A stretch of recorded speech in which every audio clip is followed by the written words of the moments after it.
ইরানের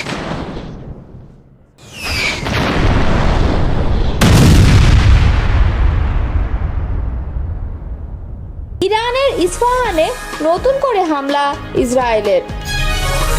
ক্ষেপণাস্ত্র হামলায় ইসরায়েলের মস্তিষ্ক গুঁড়িয়ে দিল ইরান। ইসরায়েলের দাবি মিথ্যে। ইরানের পরমাণু কেন্দ্র নিয়ে চাঞ্চল্যকর তথ্য কূটনীতিকদের।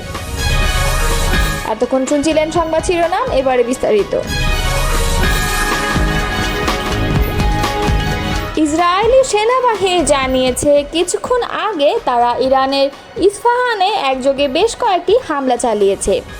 আল জাজিরার খবরে একথা জানিয়ে বলা হয়েছে, শহরটির বিভিন্ন জায়গা থেকে ধোঁয়ার কুণ্ডলী উঠতে দেখা গেছে। চীনের প্রেসিডেন্ট শি জিনপিং মঙ্গলবার বলেছেন তিনি ইরানের উপর ইসরায়েলের সামরিক হামলা দেখে গভীরভাবে উদ্বিগ্ন। একই সঙ্গে চীনা মার্কিন প্রেসিডেন্ট ডোনাল্ড ট্রাম্পকে এই উত্তেজনার মধ্যে আগুনে ঘি ঢালার অভিযোগ এনেছেন। খবর এএফপির। গত সপ্তাহে ইসরায়েল হঠাৎ করে ইরানের বিভিন্ন লক্ষ্যবস্তুতে বিমান হামলা চালায়। ইরান যেন পারমাণবিক অস্ত্র অর্জন না করতে পারে এর দাবিতে এই হামলা করা হয়।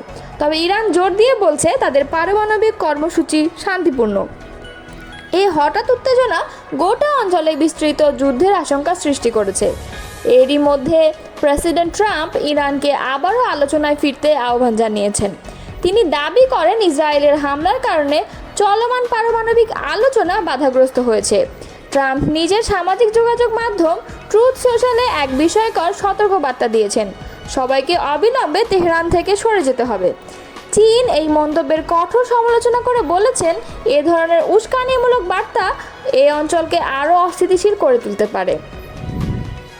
মধ্য ইসরায়েলের রেহোভতে অবস্থিত ওয়েজম্যান বিজ্ঞান ইনস্টিটিউট। বহু বছর ধরে এটি ইসরায়েলের সামরিক গবেষণার কেন্দ্র হিসেবে পরিচিত। সোমবার রাতে ইরানের এক ক্ষেপণাস্ত্র হামলায় প্রতিষ্ঠানটি ব্যাপকভাবে ক্ষতিগ্রস্ত হয়েছে। ইরান এই হামলাকে তাদের বেসামরিক নাগরিকদের ওপর পরিচালিত ইসরায়েলি হামলার জবাব হিসেবে ব্যাখ্যা করেছে। ইসরায়েলের হিব্রু ভাষার প্রভাবশালী সংবাদ মাধ্যম হারেজ গ্রুপের আওতাধীন দৈনিক দ্য মার্কার জানিয়েছে প্রতিষ্ঠানটির একাধিক ভবনে সরাসরি আঘাত লাগে এবং একটি গুরুত্বপূর্ণ গবেষণা কমপ্লেক্স সম্পূর্ণভাবে আগুনে পুড়ে ছাই হয়ে গেছে। এই গবেষণাগারগুলোতে জীবনবিজ্ঞান, কৃত্রিম বুদ্ধিমত্তা এবং অণুজীব বিজ্ঞানের উপর অত্যাধুনিক গবেষণা চলত, যেগুলোর ফলাফল ইসরায়েলের নজরদারি প্রযুক্তি, টার্গেটিং সিস্টেম এবং অস্ত্র ব্যবস্থাপনায় সরাসরি প্রয়োগ হয়েছে। এসব প্রযুক্তি গাজা, লেবানন, ইয়েমেন এবং সম্প্রতি ইরানের ভূখণ্ডে পরিচালিত হামলায় ব্যবহৃত হয়েছে। ওয়েজম্যান ইনস্টিটিউটকে অনেক সময় ইসরায়েলের বৈজ্ঞানিক ও সামরিক মস্তিষ্ক বলে আখ্যা দেওয়া হয়, কেননা এখান থেকেই মূলত পরিচালিত হয়েছে ড্রোন প্রযুক্তি, এয়ার স্ট্রাইক কন্ট্রোল সিস্টেম এবং যুদ্ধক্ষেত্রে মেডিকেল টেকনোলজির গবেষণা, যা বহুবার বিভিন্ন বেসামরিক জনপদের বিরুদ্ধে ব্যবহৃত হয়েছে। ধ্বংসপ্রাপ্ত গবেষণাগারগুলোর মধ্যে একটি পরিচালনা করতেন ইসরায়েলি অধ্যাপক এলদাদ জাহর। তিনি আণবিক কোষ জীববিদ্যার একজন প্রবীণ গবেষক। অপরদিকে অধ্যাপক এরান সেগালের কৃত্রিম বুদ্ধিমত্তা গবেষণাগারেও সরাসরি আঘাত লেগেছে। তিনি জানান মিলিয়ন ডলারের যন্ত্রপাতি পানিতে ও কাঠামোগত ক্ষতিতে একেবারে ধ্বংস হয়ে গেছে।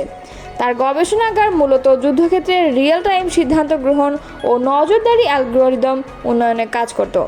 ইসরায়েলি গণমাধ্যমে প্রকাশিত ছবিগুলোতে দেখা গেছে আগুনে পুড়ে যাওয়া ল্যাবের ভেতর ধসে পড়া মেঝে, পুড়ে যাওয়া বৈদ্যুতিক লাইন ও সম্পূর্ণভাবে ক্ষতিগ্রস্ত কাঠামো। সূত্রগুলো বলছে এটি ছিল ইরানের একটি নির্ভুল হামলা। দ্য মার্কার তাদের প্রতিবেদনে উল্লেখ করেছে ইরানের এই হামলা কোনো এলোমেলো হামলা নয়, বরং খুবই সচেতনভাবে বাছাইকৃত একটি আঘাত। কারণ এই ইনস্টিটিউটটি বহু বছর ধরে সামরিক গবেষণাকে বৈজ্ঞানিক ছদ্মবেশে চালিয়ে আসছিল। বিশ্লেষকদের মতে ইরানের এই হামলা ইসরায়েলের পারমাণবিক বিজ্ঞানীদের হত্যার প্রতিশোধ হিসেবেও দেখা যেতে পারে। অপূরণীয় ক্ষতি। গবেষণাগার অধ্যাপক শ্যারল ফ্লেইশম্যান বলেন, লাইফ সায়েন্সের গবেষণাগারগুলোতে এমন সব উপাদান থাকে যেগুলো সংগ্রহ ও সংরক্ষণ করতে বহু বছর লাগে। এগুলো ধ্বংস হয়ে গেলে তা আর ফিরে পাওয়া যায় না। অপর গবেষক অধ্যাপক অরেন শুলদিনার বলেন, মনে হচ্ছে যেন গোটা ল্যাবটাই বাতাসে মিলিয়ে গেছে। এটি পুরোপুরি পুনর্গঠন করতে কমপক্ষে 2 বছর সময় লাগবে বলে উল্লেখ করেন তিনি। বিশ্লেষকরা বলছেন এই হামলার মাধ্যমে ইরান একটি স্পষ্ট বার্তা দিয়েছে, তা হলো ইসরায়েলি দখলদারিত্বের গবেষণার প্রতিষ্ঠানগুলো যখন যুদ্ধযন্ত্রে রূপান্তরিত হয় তখন সেগুলো আর নিরীহ থাকে না। এমন দ্বৈত পরিচয় আর বিনা প্রতিক্রিয়া চলতে দেওয়া যাবে না। ইরানের পরমাণু কর্মসূচিকে ধ্বংস করার জন্য বদ্ধপরিকর ইসরায়েল। তারা মনে করে ইরান পরমাণু বোমার অধিকারী হলে তা ইসরায়েল রাষ্ট্রের অস্তিত্বকে হুমকির মুখে ফেলবে, আর এজন্য ইরানের বিরুদ্ধে সরাসরি সামরিক সংঘাতের ঝুঁকি নিতেও দ্বিধা করেনি তারা।